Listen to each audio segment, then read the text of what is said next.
This is lecture number 41। आज हमारे पास writing skills में ग्रामर का पार्ट है और लास्ट लेक्चर में हमने कंडीशंस देखी थी कि स यानी एस और ई एस कब डिफरेंट साउंड्स देगा और ई डी कब डिफरेंट साउंड्स देंगे। Now let's begin our today's lecture. आज हमारे पास एक और इम्पॉर्टेंट टॉपिक है, दैट इज़ पंक्चुएशन। और पंक्चुएशन राइटिंग्स में बहुत इंपॉर्टेंट रोल प्ले करती है, क्योंकि अगर लिखते वक्त हमारी पंक्चुएशन ठीक नहीं होगी तो पढ़ने वाले को हमारी लिखे की सही समझ नहीं आ पाएगी। सो लेट्स फर्स्ट सी कि पंक्चुएशन होती क्या है।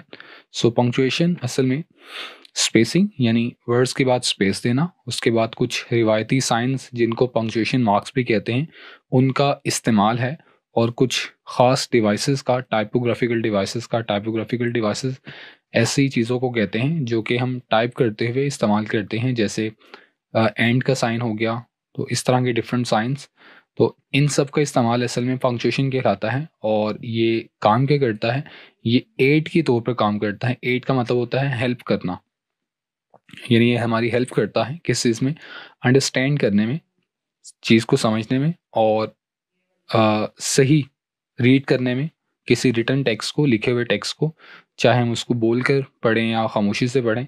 तो पंक्चुएशन असल में इन शॉर्ट कुछ कन्वेंशनल साइंस का इस्तेमाल है। और उन साइंस से होता क्या है, उन साइंस से लिखी हुई चीज़ की हम अच्छे तरीके से समझ पाते हैं और उसको सही तरीके से पढ़ पाते हैं। नाउ लेट्स सी कि पंक्चुएशन मार्क्स कौन कौन से होते हैं। पंक्चुएशन मार्क्स में ये शामिल हैं full stop, comma, question mark, exclamation mark, hyphen, dash, colon, semicolon, apostrophe and inverted commas, also called quotation marks। और हर पंक्चुएशन मार्क के आगे उसका जो सिंबल है वो भी गिवन है। Now let's begin one by one. The very first is full stop which is also called period.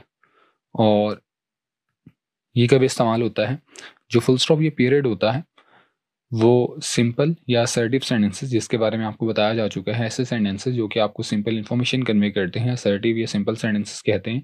तो फुल स्टॉप या पीरियड को ऐसे जुमलों के आखिर पर इस्तेमाल किया जाता है। मिसाल के तौर पर ही लेफ्ट, तो एक सिंपल जुमला है, इसके आखिर पर फुल स्टॉप लगाएंगे हम। We did not do it, हमने नहीं किया, तो ये भी एक सिंपल सेंटेंस है, इसके आखिर पर भी हम फुल स्टॉप लगाएंगे। Next punctuation mark is comma. Comma का एक इस्तेमाल ये है कि ये एक सीरीज़ का मतलब जब मुख्तलिफ़ चीज़ों के नाम एक साथ लिखे हुए हों तो उसको हम सीरीज़ कहते हैं। तो जब भी एक सीरीज़ में दो से ज़्यादा आइटम्स मौजूद हों तो उनको सेपरेट करने के लिए हम कॉमा इस्तेमाल करते हैं। इसका एक और यूज़ ये है कि ये सेंटेंसेस में अगर कोई नेम आ जाए तो उसको अलहदा करने के लिए इस्तेमाल होता है। और जुमले में एक्सक्लेमेशंस, ऐसे वर्ड्स जो कि आपकी फीलिंग्स या इमोशंस को शो करते हैं, और इंटरजेक्शंस भी उन्हीं को कहते हैं, तो इनको जुमले में अलहदा करने के लिए इस्तेमाल किया जाता है। एग्जाम्पल्स हैं he bought pens, sharpeners and rulers. तो यहाँ पर एक सीरीज है आइटम्स की, तो यहाँ पर हम हर आइटम को सेपरेट करने के लिए कॉमा इस्तेमाल करेंगे। और हे डेविड कम हियर, तो जुमले में जब भी नेम आ जाएगा तो हम नेम को बाय यूजिंग कॉमा सेपरेट कर देंगे। और वेल गो अहेड, और एक और एग्जांपल है यस आई नो। तो लास्ट टू एग्जांपल्स में हमने इंटरजेक्शंस को कॉमा से सेपरेट किया है। Next punctuation mark is question mark, और सवालिया निशान जिसको हम कहते हैं, और ये इंट्रोगेटिव सेंटेंस यानी सवालिया जुमले को ख़त्म करने के लिए इस्तेमाल किया जाता है। मिसाल के तौर पर आर यू फाइन, एक सवाल है, क्या तुम ठीक हो, क्या आप ठीक हैं, तो एक सवाल है, तो जाहिर बात है इसके आखिर पर क्वेश्चन मार्क आएगा। और व्हाट्सअप, क्या हो रहा है, क्या चल रहा है, तो यहाँ पर भी क्वेश्चन मार्क आएगा because it's an interrogative sentence. Next punctuation mark is hyphen. और हाइफन जो है उसका एक इस्तेमाल ये है कि ये दो ऐसे वर्ड्स जो कि डिफरेंट हो लेकिन उनको मिलाने के लिए, ताकि वो एक सिंगल आइडिया को शो कर सके, इसलिए इस्तेमाल की जाती है। और इसका दूसरा इस्तेमाल ये है कि ये जब भी हम 21 से लेकर 99 तक इनमें से किसी भी वर्ड का तज़किरा करेंगे, जिक्र करेंगे या उनको लिखेंगे, तो उसके लिए हम हाइफन इस्तेमाल करेंगे दोनों को ज्वाइन करने के लिए। मिसाल के तौर पर आइसक्रीम, आइस और क्रीम दोनों सेपरेट वर्ड हैं लेकिन दोनों को मिला दिए और एक ये एक सिंगल आइडिया बन गया है खाने वाली चीज़, तो इसमें हम हाइफन इस्तेमाल करेंगे क्योंकि हमने दो सेपरेट वर्ड्स को मिलाकर एक सिंगल आइडिया को शो किया है। और कैमल मैन, ये भी दो डिफरेंट वर्ड्स थे, तो इन दोनों को मिलाकर एक वर्ड बना दिया है, तो यहाँ पे भी हम हाइफन इस्तेमाल किया है।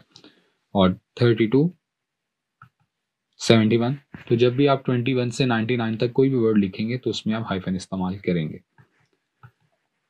Next punctuation mark is dash.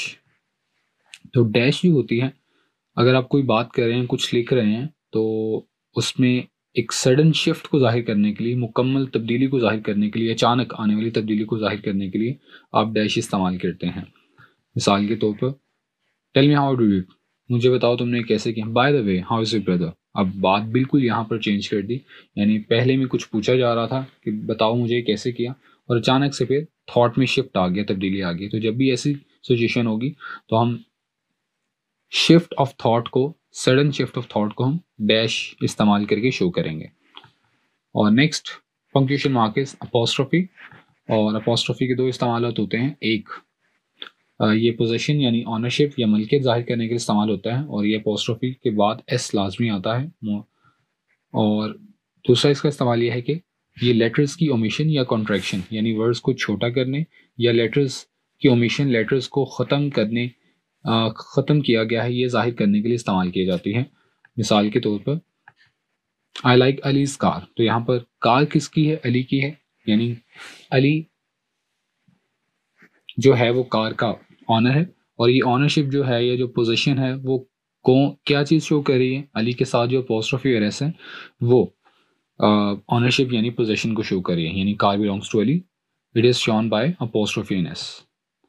और आरंट, यानी आर नॉट को शॉर्ट करके आरंट कर दिया गया है, तो यहाँ पर जो अपोस्ट्रोफी है वो ओमिशन को शो कर रहा है, ओ की, क्योंकि नॉट में से ओ ख़त्म कर दिया गया है, तो इस ओमिशन को अपोस्ट्रोफी शो कर रहा है। तो ये दो इसके इस्तेमालात होते हैं। और next punctuation mark is inverted comma या कोटेशन मार्क। तो इन्वर्टेड कॉमाज, ये कोटेशन मार्क दो तरह के होते हैं, सिंगल एंड डबल। जो सिंगल इन्वर्टेड कॉमाज हैं वो बुक्स, अखबार या मैगजीन्स वगैरह के जो टाइटल्स होते हैं उनको इनक्लोज करने के लिए इस्तेमाल किए जाते हैं, जैसे। और इसी तरह एक और इसका यूज़ जो है वो ये है कि जो डबल इन्वर्टेड कॉमाज होते हैं वो किसी शख्स की बात को इनक्लोज करने के लिए इस्तेमाल किए जाते हैं।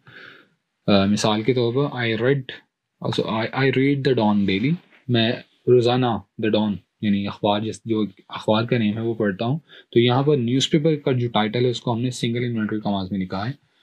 और next is he said I am ill today, उसने कहा मैं आज बीमार हूँ, तो यहाँ पर किसी शख्स की स्पीच को हमने इन्वर्टेड कॉमास में इंक्लूड किया है। और next punctuation mark is exclamation mark. और जो एक्सक्लेमेशन मार्क होता है वो एक्सक्लेमेटरी सेंटेंस को ख़त्म करने के लिए इस्तेमाल किया जाता है। एक्सक्लेमेटरी सेंटेंस ऐसे सेंटेंस होते हैं जिसमें हम अपनी सडन एंड स्ट्रॉन्ग फीलिंग्स और इमोशंस को एक्सप्रेस करते हैं। और इसका दूसरा इस्तेमाल ये है कि ये इंटरजेक्शंस के आखिर पर इस्तेमाल किया जाता है। मिसाल के तौर पर, व्हाट अ मैच, तो यहाँ पर ये एक एक्सक्लेमेटरी सेंटेंस है, तो इसके आखिर पर एक्सक्लेमेशन मार्क आएगा। और हुर्रा, अलास, ये इंटरजेक्शंस हैं, इनके बाद भी एक्सक्लेमेशन मार्क आएगा। सो that's all for today's lecture. और दो पंक्चुएशंस जो मार्क्स हैं उनके यूसेस अभी रहते हैं, जो कि कॉलन और सेमी कॉलन है, लेकिन उनके जो यूसेस हैं वो थोड़े से ज़्यादा हैं, इसलिए आई विल पोस्टपोन दैट, और उसके बारे में हम नेक्स्ट वीडियो में बात करेंगे। So that's all for today's lecture. आज हमने पंक्चुएशन साइंस पढ़े, और here ends our today's lecture. I will see you in the next lecture. Till then, अल्लाह हाफिज़।